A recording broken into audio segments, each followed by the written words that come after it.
So guys, मैं अपने laptop के स्क्रीन पे आ चुका हूँ और मैं यहाँ पर एक्सप्लेन करने वाला हूँ एक एक चीज़। तो यहाँ सबसे पहले मैं फ़ोल्डर बनाने वाला हूँ। फ़ोल्डर का नाम मैं दे रहा हूँ न्यू प्रोजेक्ट। ठीक है, प्रोजेक्ट का नाम का एक फ़ोल्डर बनाऊंगा, इसके अंदर मैं अपने प्रोजेक्ट को क्रिएट करूँगा। सो मैं अब इसके डबल क्लिक कर रहा हूँ। डबल क्लिक करने के बाद अब मैं इस प्रोजेक्ट की डायरेक्टरी पे आ चुका हूँ। तो ये जो URL है यहाँ पर मैं टाइप करूँगा CMD और हमारा कमांड प्रॉम्प्ट टर्मिनल ओपन हो जाएगा सेम लोकेशन पे। ठीक है, यहाँ पे मैं कमांड हिट करने वाला हूँ npm install -g @angular/cli। ठीक है, बेसिकली ये कमांड यूज़ किया जाता है न्यू एंगुलर को इंस्टॉल करने के लिए अपने विंडो मशीन में। तो मैं यहाँ इसको इंस्टॉल कर रहा हूँ। उसके बाद ये देखो हमारा इंस्टॉल हो चुका है Angular 13। अब मैं प्रोजेक्ट क्रिएट करने वाला हूँ। प्रोजेक्ट क्रिएट करने के लिए कमांड टाइप करूँगा न्यू Angular 13 CRUD। ठीक है, ये कमांड देते ही आपके विंडो मशीन में इनिशियलाइजेशन शुरू हो जाता है और एक प्रोजेक्ट क्रिएट होता है। ठीक है, प्रोजेक्ट क्रिएट करने से पहले ये दो ऑप्शन मांगेगा, would you like to add routing, तो मैं यहाँ पे येस करूँगा। उसके बाद मांगेगा स्टाइल शीट का कौन सा फ्रेमवर्क आप यूज़ करना चाहते हैं, तो मैं CSS चूज करूँगा। ठीक है, तो बेसिकली यहाँ पे जब फर्स्ट टाइम आप कमांड फायर करते हैं तो थोड़ा सा टाइम लेता है। तो यहाँ पर मैं Y प्रेस करूँगा, एंटर कर देता हूँ और CSS पे ही ओके कर देता हूँ। यह हमारा प्रोजेक्ट इंस्टॉल होना शुरू हो गया है और हमारा प्रोजेक्ट इंस्टॉल हो चुका। अब मैं एक काम करूँगा, इस प्रोजेक्ट को अपने विजुअल स्टूडियो कोड पे ओपन करूँगा। ठीक है, विजुअल स्टूडियो कोड पे ओपन करने का मतलब ये है कि जिससे कि मैं एक एक वर्क अपने एडिटर के साथ वर्क कर सकूँ। ठीक है, और अभी तक का सबसे बेस्ट ट्यूटोरियल होने वाला है क्योंकि इससे ज़्यादा सिंपलेस्ट भाषा में मैंने एक्सप्लेन नहीं किया है। ठीक है, तो अगर आप देखते चलेंगे, फॉलो करेंगे तो समझ में आएगा। ठीक है, तो सबसे पहले मैं CD Angular 13 में आता हूँ और यहाँ पर कोड स्पेस डॉट करके अपने प्रोजेक्ट को विजुअल स्टूडियो कोड पे ओपन कर लेता हूँ। ओपन करने के बाद यहाँ पे हमारा प्रोजेक्ट ओपन हो रहा है। वैसे मैं टर्मिनल पे आके मैं अपने प्रोजेक्ट को रन करा लेता हूँ। तो सबसे पहले ये ओपन हो चुका कम्प्लीटली, आप देख सकते हैं। और अब सबसे पहले प्रोजेक्ट को अपने रन करा लिया जाए। तो प्रोजेक्ट रन कराने के लिए कमांड होता है NGS स्पेस -O। S की जगह आप सर्वर लिख सकते हो, S भी लिख सकते हो, दोनों चलेगा। ठीक है, तो यहाँ पे हमारा प्रोजेक्ट क्या हो रहा है, अब कंपाइल होगा, बिल्ड होगा और आउटपुट हमारे ब्राउज़र पे दे देगा। तो इंस्टॉलेशन जब आप रन करते हो प्रोजेक्ट तो थोड़ा टाइम टेकन हो जाता है फर्स्ट टाइम में। ठीक है, तो जब तक ये हो रहा है तब तक मैं बूटस्ट्रैप यहाँ पे अपने एप्लीकेशन में डाल लेता हूँ। तो बूटस्ट्रैप डालने के लिए getbootstrap.com वेबसाइट पे आना है। और मैं आपको बता दूँ, ये सारी चीज़ फटाफट इसलिए बता रहा हूँ क्योंकि ये सारी चीज़ मैं सारे वीडियो में बताया हूँ। अगर आप नए हैं हमारे चैनल पे तो आप पूरी वीडियो ज़रूर विजिट करके जाइए, जिससे कि आपको बहुत ज़्यादा हेल्पफुल मिलने वाला है। और सबसे ज़्यादा मैं प्रोजेक्ट बेस्ड ही प्रोजेक्ट बनाता हूँ यहाँ पर। ठीक है, तो यहाँ पर मैं CSS फाइल को यहाँ से कॉपी करूँगा। कॉपी बटन पर मैंने यहाँ पर क्लिक किया और अपने index.html पे आऊँगा जो कि हमारे SRC के अंदर होगा। तो ये रहा SRC, यहाँ पे मैं क्लिक करूँगा। क्लिक करते ही ये रहा index.html और लिंक टैग के नीचे इसको मैं पेस्ट करूँगा। ये रहा लिंक टैग और इसके नीचे एंटर करके यहीं पे मैं पेस्ट कर दूँगा। ठीक है, ओके, सो ये मैंने पेस्ट कर दिया, सेव कर दिया। उसके बाद सेम इसी तरीके से मैं bundle.js को भी कॉपी पेस्ट करूँगा। तो ये रहा बंडल और बंडल वाली CDN ये रहा। कॉपी बटन पे क्लिक करूँगा, कॉपी हो जाएगा क्लिपबोर्ड।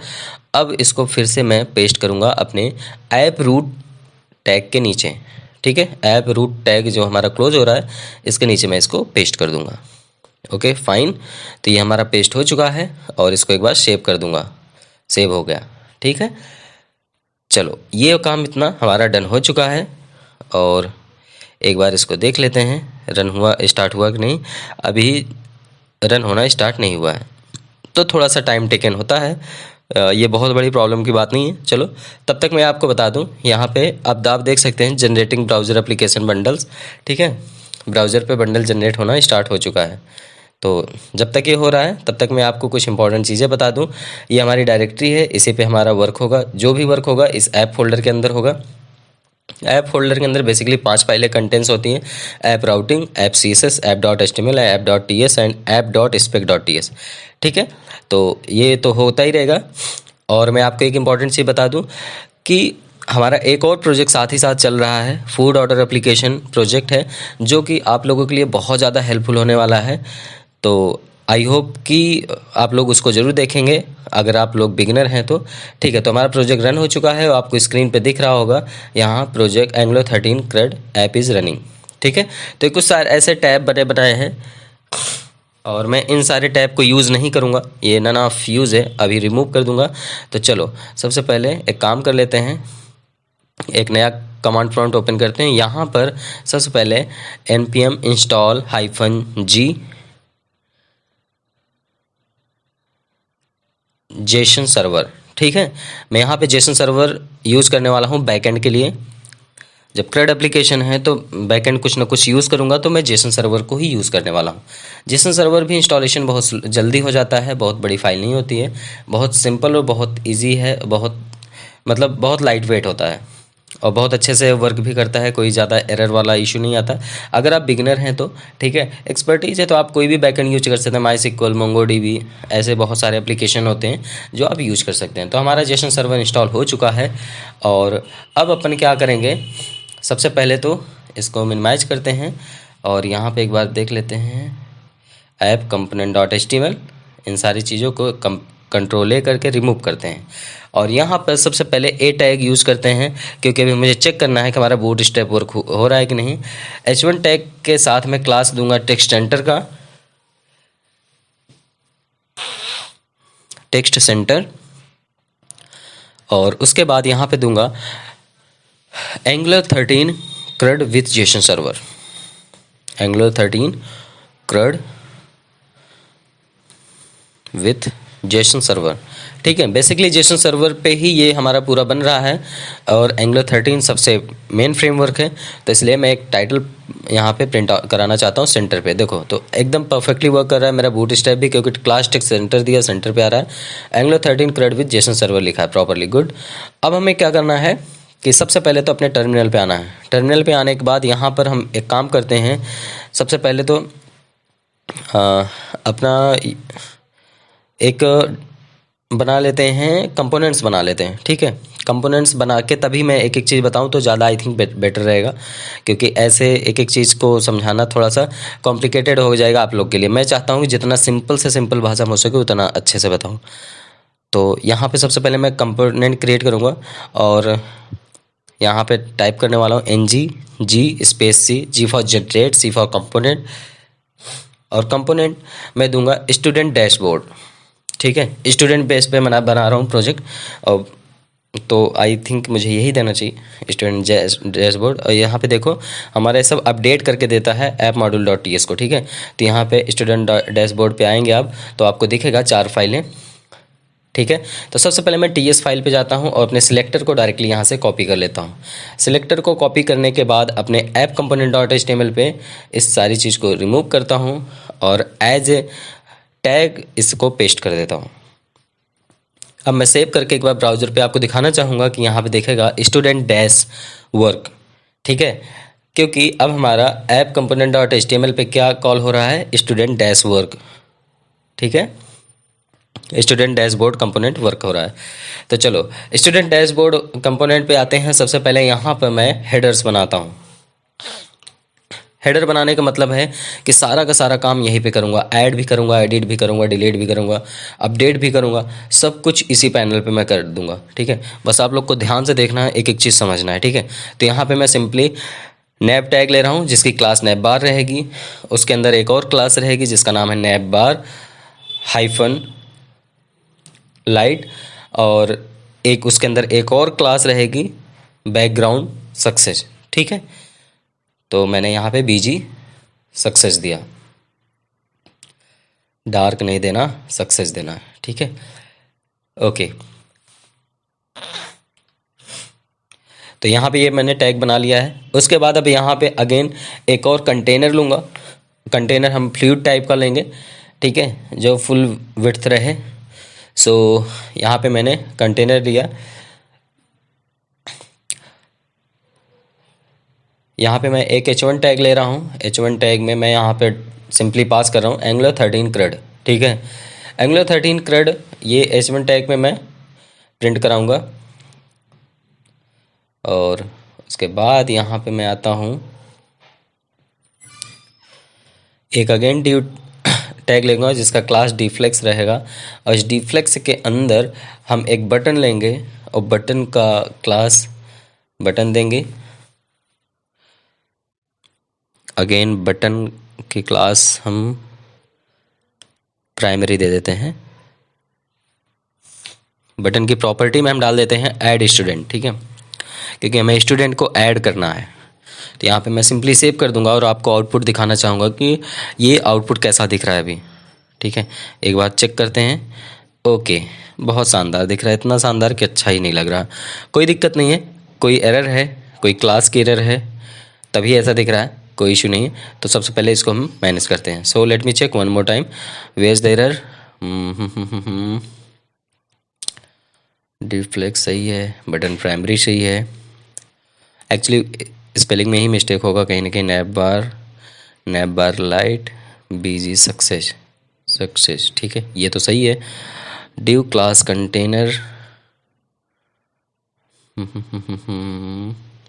सबसे पहले तो इसको कलर दे देता हूँ थोड़ा सा वाइट टाइप का, जिससे कि अच्छा से दिखे। फॉन्ट साइज यहाँ पे मैं दे देता हूँ 20px, ठीक है। ये तो छोटा हो गया पर अब भी नहीं आया, सो आई थिंक कि इसमें तो इशू नहीं है। कहाँ पे एरर है? अच्छा, इससे आप लोग समझ सकते हो कि एरर आता है तो कितना इरिटेटिंग होता है। ओके, यहाँ पे एरर है, कंटेनर की स्पेलिंग गलत था, ठीक है। अब इसको मैं फिर से एक बार कंटेनर लिखता हूँ, CONTAINER, सेव करता हूँ, एक बार चेक करता हूँ, देखो सही हो गया, ठीक है। तो यहाँ पे स्पेलिंग का मिस्टेक हो गया था, स्पेलिंग के मिस्टेक की वजह से ऐसा दिख रहा था। अब देखो एकदम सही दिख रहा है, एकदम कूल दिख रहा है, ठीक है। बटन एकदम प्रॉपरली दिख रहा है और भी सारी चीज़ें एकदम सही दिख रही है। सो ऐसे मतलब एरर हो जाते हैं, इसको अब कोलैप्स कर देते हैं। अगेन एक टेबल बनाते हैं, क्योंकि टेबल पे मेरे डेटा दिखाना है। तो टेबल में सिंपली वही टेबल टैग, फिर टी हेड टैग, फिर टी आर टैग के अंदर टी एच टैग, आप लोग समझ सकते हैं ना, एक लेयर होती है इसकी, टेबल की एक लेयर बनती है, ठीक है। पहले टेबल टैग होता है, फिर उसके अंदर टी एच टैग होता है, हमेशा याद रख लेना है। उसके अंदर टी आर टैग होता है, फिर उसके अंदर टी एच टैग होता है। उसके बाद फिर से टेबल टैग के अंदर ही टी बॉडी बनती है, जिसके अंदर हम कंटेंट दिखाते हैं, ठीक है। तो कंटेंट में भी अभी दिखाते हैं, पहले टी एच को सेट कर लेते हैं। तो आईडी नंबर दे दे रहे हैं यहाँ पे, स्कोप को कॉल कर देते हैं, स्कोप की प्रॉपर्टी कॉल दे देते हैं। अगेन इसको 4 टाइम यहाँ पे पेस्ट कर लेते हैं और सब कुछ चेंज करते हैं। यहाँ पे मैं दूंगा नेम, यहाँ पे मैं दूंगा ईमेल आईडी, ईमेल। अगेन यहाँ पे मैं पास करूँगा मोबाइल नंबर, मोबाइल। अगेन यहाँ पे मैं पास करूँगा फीस, एक मतलब स्टूडेंट की जो बेसिक डिटेल्स होती है उसको मैं यहाँ पे पास कर रहा हूँ, ठीक है। सो मैं बहुत ज़्यादा डीप में नहीं डाल रहा हूँ, फ़ोटो डाल दो, एड्रेस डाल लो, फादर नेम, ये सब नहीं। अगेन द लास्ट पॉइंट मैं यहाँ दे रहा हूँ एक्शन, ठीक है। आप लोग एक चीज़ ध्यान देना, ये मज़ेदार होने वाला है, ये पूरा प्रोजेक्ट बहुत शानदार होने वाला है। अब टी हेड जहाँ क्लोज हो रहा है उसके नीचे आना है और आपको क्रिएट करना है T body tag. T body के अंदर आता है टी आर टैग और टी आर के अंदर आता है टी डी टैग, ठीक है। सो टी डी टैग में मैं एक डमी कंटेंट डाल देता हूँ, मतलब स्टैटिक कंटेंट डालता हूँ, ठीक है, जो कि पहले से आपको दिखेगा, ठीक है। तो इसको भी मैं 4-5 टाइम पेस्ट कर लेता हूँ कॉपी करके। सो ओके, यहाँ पे मैं नेम में कुछ भी डाल देता हूँ, टेस्टी कोडीज ही डाल देता हूँ, जैसा आपको समझ में आए। तो मैंने यहाँ टेस्टी कोडीज डाला। उसके बाद यहाँ पर मैं ईमेल आईडी डमी डाल देता हूँ, tc@gmail.com कर देता हूँ। मोबाइल पे भी ऐसे ही डमी कुछ भी डाल देता हूँ।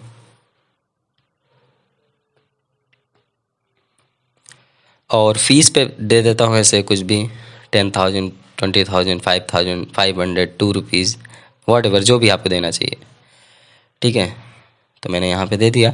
और एक्शन के लिए अब देखो, यहाँ लास्ट वाले टीडी के अंदर हम यहाँ पे 2 बटन क्रिएट करेंगे, ये चीज़ सबसे इंपॉर्टेंट है, इस चीज़ को ध्यान देना। इस टीडी के अंदर 2 बटन क्रिएट करेंगे, एक का नाम होगा एडिट और एक बटन होगा डिलीट का। एडिट वाला हमारा प्राइमरी कलर होगा और डिलीट वाला हमारा डेंजर कलर होगा, ठीक है। तो ये चीज़ हमेशा याद रखना कि एक टीडी के अंदर 2 बटन हम रखेंगे, ठीक है। तो चलिए सबसे पहले यहाँ बटन क्रिएट करते हैं। तो सिंपली यहाँ बटन बनाए एक, इस पर सिंपली लिख देते हैं एडिट, और इसी तरीके से यहाँ एक और बटन क्रिएट करते हैं, उसको लिखते हैं delete.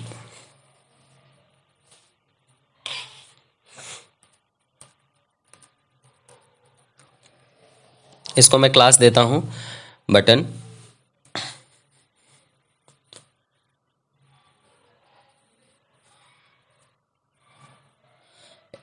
BTN space BTN hyphen primary.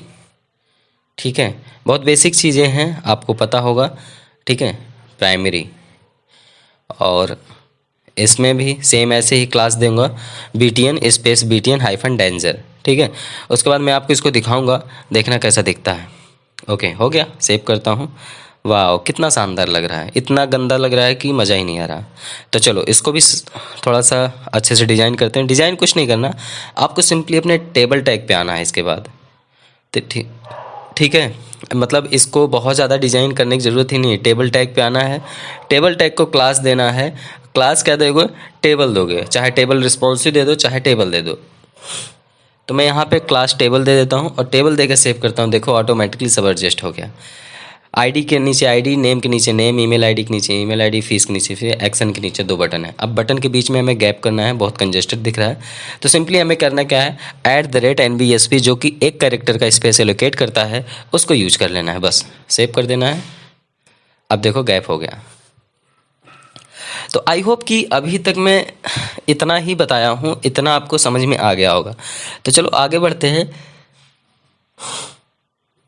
यहाँ पे मैं बहुत ज़्यादा कॉम्प्लिकेटेड चीज़ें नहीं यूज़ कर रहा हूँ, कॉम्प्लिकेटेड लैंग्वेज नहीं यूज़ कर रहा हूँ, कॉम्प्लिकेटेड लॉजिक नहीं यूज़ कर रहा हूँ, एकदम सिंपल और एकदम ईजीएस्ट वाली चीज़ यूज़ कर रहा हूँ। ठीक है, तो चलो ये तो हमारा हो गया। अब अपन करने क्या वाले हैं कि इसको तो सबसे पहले मार्जिन टॉप में 4 पिक्सल दे देता हूँ, थोड़ा सा गैप दे दे, बहुत सटा हुआ है, अच्छा नहीं लग रहा। देखो गैप हो गया, वाह। ठीक है, तो इस तरीके से आप भी मैनेज कर सकते हो। और एक चीज़ ध्यान दो, मैं यहाँ पे कोई तीर नहीं मार रहा हूँ, कोई बहुत रॉकेट साइंस नहीं यूज कर रहा हूँ, बहुत सिंपल चीज़ कर रहा हूँ जो कि आप लोग हमसे बेटर यूज कर सकते हो अगर आप पेशेंस से करो तो। मैं तो आपको समझाने के पर्पज़ से बताता हूँ ना, तो थोड़ा सा कॉम्प्लिकेटेड हो भी जाता है, लेकिन जब आप लोग यूज़ करोगे ना, मुझे पता है कि आप लोग इतना शानदार डिज़ाइन यूज़ कर लोगे कि मतलब कहना ही नहीं पड़ेगा। ठीक है, तो आई एम श्योर कि आप लोग हमसे अच्छा बनाने की कोशिश करोगे। और आप लोग जब बनाना तो मुझे ज़रूर बताना, कोई भी इशू आएगी तो हम उसको हेल्प करेंगे। ठीक है, तो चलो यहाँ पे सबसे पहले पहले बूटस्ट्रैप यूज़ करते हैं। getbootstrap.com बेसिकली हम इसलिए ओपन कर रहे हैं ना, क्योंकि getbootstrap.com जो है, यहाँ पर हमें क्या मिलेगा कि यहाँ पे हमें बना बनाया मॉडल मिल जाएगा। तो उस मॉडल को हम ओपन करेंगे अपने ऐड स्टूडेंट पे। तो सबसे पहले यहाँ पे हमें सर्च करना है मॉडल, और मॉडल सर्च करने के बाद जो पहला नीचे ड्रॉप डाउन में जो लिंक आएगा मॉडल का, उस पर आप इसको क्लिक कर देना है। देखो यहाँ पे जैसे 2-3 आ रहे हैं, मॉडल सेस मॉडल। ठीक है, आप इसको मॉडल भी कह सकते हो, मॉडल भी कह सकते हो, सब लोग अपनी अपनी भाषा यूज़ करते हैं, मतलब आपको जो पसंद हो। मैं मॉडल कहता हूँ, तो आप लोग इसको समझ। ये देखो ऐसे क्लिक करने पे ऐसा पैनल खुलेगा। ठीक है, तो इसको यहाँ कॉपी क्लिपबोर्ड पे कॉपी बटन पे क्लिक करूँगा और ये कॉपी हो जाएगा। कॉपी होने के बाद हमें करना क्या है, इसको भी कोलैप्स करूँगा और नीचे यहाँ थोड़ा सा स्पेस एलोकेट करके मैं पेस्ट करूँगा। ठीक है, तो यहाँ पे मैं आया और 2-3 स्पेस लिया, अब यहाँ पेस्ट कर दिया। अब पेस्ट करने के बाद एक चीज़ ध्यान देना, जहाँ बटन ट्रिगर मॉडल है उसका 3 एलिमेंट मुझे उठा लेना, 3-4 एलिमेंट जो है, जैसे टाइप है, क्लास है, ये देखो डेटा टूगल है, डेटा BS टारगेट है। मेन तो ये 2 होता है, मैं आपको दिखाना चाहता हूँ, मेन ये 2 होता है। ठीक है, लेकिन अगर आपको ज़रूरत है तो आप तीनों को उठा सकते हो, आप चाहो तो चारों को उठा सकते हो। ठीक है, तो मतलब आप ज़रूरी नहीं है कि मतलब ये। चलो मैं इसको पेस्ट करता हूँ, एक काम करता हूँ, शुरू से मैं उठाता हूँ। एक सेकेंड, यहाँ किया, ये रहा टाइप। ठीक है, मैं यहाँ टाइप से उठा रहा हूँ इसको और इसको कट कर लूँगा, डायरेक्टली कट कर लो या कॉपी कर लो, जो भी आपको करना हो। ठीक है, तो कहने का मतलब ये है कि मेन ये मॉडल है, यहाँ पे मैं क्लिक करूँगा क्योंकि डेटा टारगेट यहाँ पर है हमारा। सॉरी यहाँ पे डेटा टारगेट हमारा है और इस डेटा टारगेट के बिहाफ पे ही मैं अपने मॉडल को ओपन करने वाला हूँ। मॉडल बेसिकली जब मैं इस पर क्लिक करूँगा तो एक छोटा सा पैनल ओपन होगा। मैं पहले समझा दे रहा हूँ तो मैं कर रहा हूँ, इसीलिए मैं थोड़ा सा टाइम लूँगा ज़रूर, लेकिन आपको आज के बाद आपको ये भूलेगा नहीं, दिमाग से उतरेगा नहीं। ठीक है, तो बेसिकली ये मॉडल हमारा वर्क यही करेगा कि मैं इसको ऐड स्टूडेंट बटन पे इस सारे क्लास को कॉल कर लूँगा। तो जब भी कोई ऐड स्टूडेंट पे क्लिक करेगा तो एक छोटा सा मॉडल खुलेगा। उस मॉडल पे क्या होगा कि उस पर एक छोटा सा मैं फॉर्म बना दूंगा। उस फॉर्म पे जब डेटा कोई फिल करेगा, name, mobile number, fees, address, ये सारी चीज़ें जब डालकर ओके करेगा, ऐड करेगा, तो स्टूडेंट का रिकॉर्ड क्या होगा, ऑटोमेटिकली ऐड हो जाएगा। तो बेसिकली हम यही करने वाले हैं। इसमें बहुत ज़्यादा कुछ भी रॉकेट साइंस नहीं करने वाले हैं, ना बहुत ज़्यादा रॉकेट साइंस यूज करने वाले हैं। इसलिए मैंने कहा कि आपको इसको मैं बता ही देता हूँ, ठीक है। तो यहाँ पे बहुत इजी और बहुत सिंपल चीज़ है। चलो अब इसको एक काम करते हैं। यहाँ पे इस सारी चीज़ को मैं यहाँ से उठा लिया और कहाँ गया हमारा बटन, ठीक है, इस पर आया और पेस्ट कर दिया, ठीक है। पेस्ट करने के बाद अब एक बार सेव करके आपको ब्राउज़र पे दिखा देता हूँ। पहले ब्राउज़र पे आता हूँ। देखो प्रोजेक्ट हमारा रन हो चुका है। रन होने के बाद ठीक है, प्रॉपरली रन हुआ है। अब ऐड स्टूडेंट पे जैसे क्लिक कर रहा हूँ, देखो ये मॉडल खुल रहा है, ठीक है।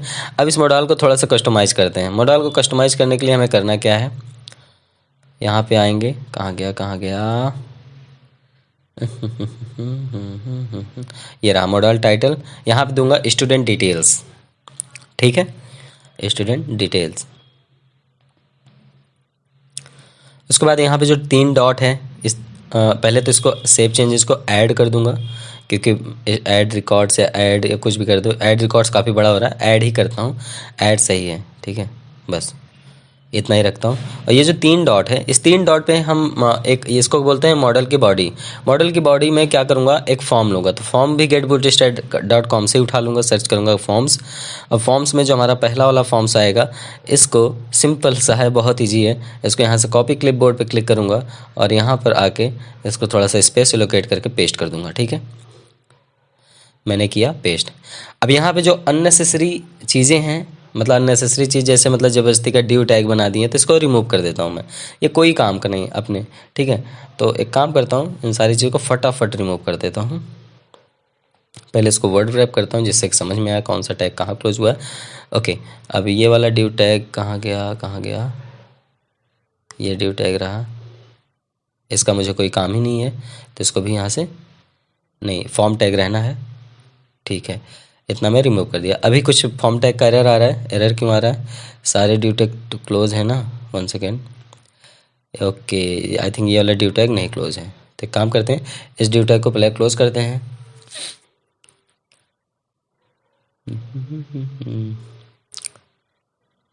पहले इसको रिमूव करते हैं, फालतू है। और यहाँ पर ईमेल आईडी की जगह इसको मैं नेम देता हूँ, और पासवर्ड में इस टाइप में पासवर्ड जो है इसको मैं अभी टेक्स्ट करता हूँ कुछ देर के लिए। और यहाँ पर जो हमारा 1 सेकेंड, ये वाला ड्यू टैग नहीं क्लोज है ना, पहले इसको ड्यू टैग को क्लोज कर देते हैं। तो यहाँ पे ड्यू क्लोज कर दिया, देखो एरर दूर हो गया। और दूसरी चीज़ है कि अब इसको एक बार सेव करके बाद चेक कर लेते हैं, नेम एंड पासवर्ड, ठीक है। ऐड बटन भी प्रॉपरली दिख ही रहा है हमारा। तो अभी इतना हमारा सही हो चुका है। अब हम इसके बिहाफ पे करने वाले, नेम है, ईमेल आईडी है, मोबाइल है, फीस है, एक्शन है, ठीक है। इतनी चीज़ हमें इस फॉर्म में लेना है। तो फॉर्म में बेसिकली हमें करने क्या है कि हम एक काम करते हैं, इसको हटा देते हैं यहाँ फॉर ईमेल। 1 सेकेंड यार, इसको ऐसे रहने देते हैं, अब सही है। और इसको यहाँ पे हटाते हैं। यहाँ पासवर्ड की जगह हम क्या करेंगे, ईमेल आईडी करेंगे। टेक्स्ट जो टाइप जो है हमारा, इसको ईमेल कर देंगे। यहाँ से सिंपली इसको कॉपी करेंगे, मैं मल्टीपल टाइम पेस्ट कर लेंगे फटाफट, ठीक है। अब उसके बाद हम देखो यहाँ पे क्या है, हमें क्या देना है, यहाँ पे हमें मोबाइल देना है, यहाँ पे हमें फ़ीस देना है, ठीक है। और बाकी चीज़ों का हमें काम नहीं है, तो बस इतना ही है। एक्शन पे तो हमें ज़रूरत नहीं है, तो इस वाले को अब रिमूव कर देते हैं। ओके, तो यहाँ पे हमारा फॉर्म क्लियर हो चुका है। एक बार आउटपुट में दिखा देते हैं। जैसे मैं यहाँ क्लिक किया, देखो name, email, mobile and fees लिख के जब ऐड करोगे तो डेटा ऐड होना चाहिए। तो हमारा मॉडल तो बन गया है, ठीक है। मॉडल पे हमें कोई प्रॉब्लम नहीं है, मॉडल हमारा रेडी हो चुका है। अब सबसे पहले यहाँ पे आते हैं और यहाँ पर हम यूज़ करने वाले हैं form builder and form group. So I am importing here form builder and form group,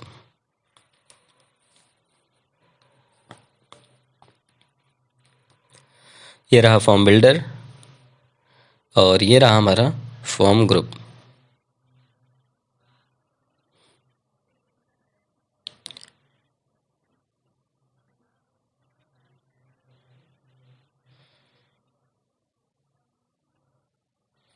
अब यहाँ पे फॉर्म वैल्यू को हम देते हैं फॉर्म ग्रुप टाइप का।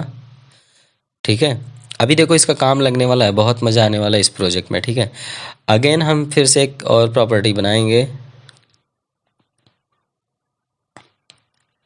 यहाँ पे सबसे पहले प्राइवेट तरीके से HTTP को इंजेक्ट कर लेते हैं और फॉर्म बिल्डर को इंजेक्ट करते हैं। फॉर्म बिल्डर को यहाँ पे इंपोर्ट कराना है मुझे फॉर्म बिल्डर से। ठीक है, ऊपर ऑटोमेटिकली अब लाइट हो गया।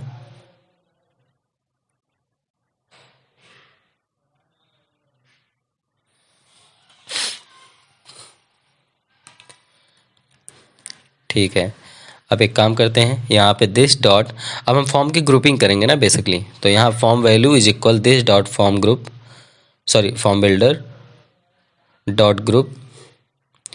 यहाँ जितने भी वैल्यू आ रहे हैं, ठीक है, नेम फीस वगैरह सबकी यहाँ ग्रुपिंग करने वाले हैं। तो ग्रुपिंग करने के लिए सिंपली हमें सभी के यहाँ पे डिफाइन करना पड़ेगा name colon inverted square bracket के अंदर string as a null value अभी जा रहा है। ठीक है, इसको कॉपी पेस्ट कर लेते हैं मल्टीपल टाइम्स।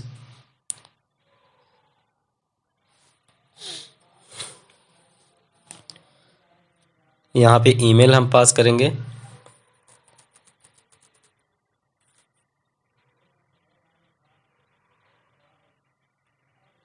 ईमेल के बाद यहाँ पर फीस देंगे और अब हमारा यहाँ पे फॉर्म ग्रुपिंग का सारा डन हो चुका है। फॉर्म ग्रुपिंग में अब कुछ नहीं बचा है, एकदम क्लियर और सिंपल तरीके से मैं बता रहा हूँ कि आपको HG ऑननेट के अंदर आना है और यहाँ पे आपको सारे फॉर्म की ग्रुपिंग करना है with the help of form builder. ठीक है, फॉर्म बिल्डर से ग्रुपिंग करने से हमारा क्या होगा, सारा डेटा फॉर्म बिल्डर के बिहाफ पे फॉर्म वैल्यू पे रहेगा। अब हम अपने फॉर्म टैग को यहाँ पे डिफाइन करते हैं स्क्वायर ब्रैकेट में form group is equal form value. यहाँ पे हमने इसको प्रॉपर्टी बताया फॉर्म ग्रुप जो भी है हमारा, सॉरी फॉर्म ग्रुप का F स्मॉल रहना चाहिए नहीं तो एरर जनरेट होगा, इज इक्वल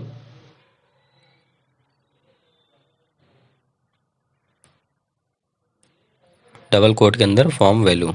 ठीक है, आई होप कि ये चीज़ समझ में आ रही होगी। अच्छा, अब आपको लग रहा होगा कि ये एरर क्यों दे रहा है, जबकि यहाँ मैंने कोड से लिखा। तो मैं आपको बता दूँ, आप फॉर्म तभी यूज कर सकते हो फॉर्म वैल्यू फॉर्म बिल्डर जब तक आप ऐप मॉड्यूल को बताओ नहीं कि भैया मुझे ये सर्विस यूज करनी है, आप इसके लिए अलाउ करो। तो वो तो अलाउ नहीं कर रहा जब तक आप उसको बताओगे नहीं। तो मैंने तो अभी तो बताया नहीं है। तो चलो उससे पहले मैं सबसे पहले फॉर्म कंट्रोल सेट कर लेता हूँ, तो मैं ऐप मॉड्यूल को बताता हूँ कि मुझे यूज क्या करना है। ठीक है, तो यहाँ फॉर्म कंट्रोल में सबकी प्रॉपर्टी दे देनी है, नेम पे नेम देना है, ईमेल पे ईमेल देना है, मोबाइल पे मोबाइल देना है एंड फीस पे फीस देना है। फॉर्म कंट्रोल नेम के थ्रू ही हम डेटा को गैदर करने वाले हैं। इसको पहले कंट्रोल डी के साथ करते हैं, यहाँ पे रिमूव करने के बाद यहाँ फॉर्म कंट्रोल नेम पास करते हैं। अब यहाँ पे ईमेल दिया मैंने, यहाँ पे मोबाइल दिया और एंड द लास्ट मैंने फीस देना है। ठीक है, एरर लेकिन अभी भी नहीं दूर हो रहा है। एरर इसलिए नहीं दूर हो रहा क्योंकि हमें ऐप मॉड्यूल डॉट टी को बताना है कि हमें रिएक्टिव फॉर्म यूज करना है सर, आप मुझे अलाउ करो। ठीक है, तो अब अपन क्या करेंगे, सबसे पहले तो ऐप मॉड्यूल डॉट टी को ओपन कर लेना चाहिए हमको। ठीक है, और अगर आप इसका एरर देखेंगे ना, तो एरर देखेंगे आप कंफ्यूज रहेंगे, नहीं हल कर पाएंगे। ठीक है, तो हम एक काम करते हैं, अपने ऐप मॉड्यूल डॉट टी पे ही आते हैं।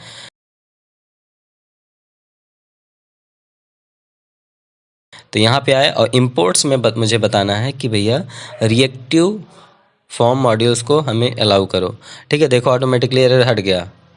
अब उसके साथ साथ मुझे अभी आगे काम पड़ने वाला है HTTP क्लाइंट मॉड्यूल का, तो इसको भी लगे हाथ इंपोर्ट कर ही लेता हूँ क्योंकि बार बार मैं ऐप मॉड्यूल डॉट TS नहीं ओपन करना चाहता हूँ। ठीक है, तो यहाँ पे HTTP क्लाइंट मॉड्यूल को भी आपको इंपोर्ट करना है, जो कि लाइब्रेरी होती है @angular/common/HTTP के अंदर।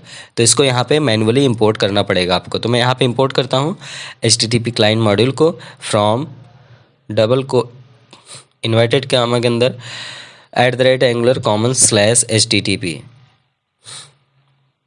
ये रहा, देखो ये भी क्लियर हो गया, सारे एरर दूर हो चुके हैं। सेव करते हैं, एक बार ब्राउज़र पे आते हैं और एक बार रिफ़्रेश करते हैं। रिफ़्रेश करने के बाद देखो अभी ऊपर देखो डेटा दिख एरर दे रहा था ना, अब सही हो। अब हमारा फॉर्म रेडी है, डिज़ाइन रेडी है, हेडर रेडी है, टेबल रेडी है। बस अब हमें क्या करना है, डेटा को पोस्ट करना है अपने जेसन सर्वर के थ्रू। तो चलो इसके लिए भी थोड़ा सा और मेहनत करते हैं और सीखते हैं कि करना क्या है आगे।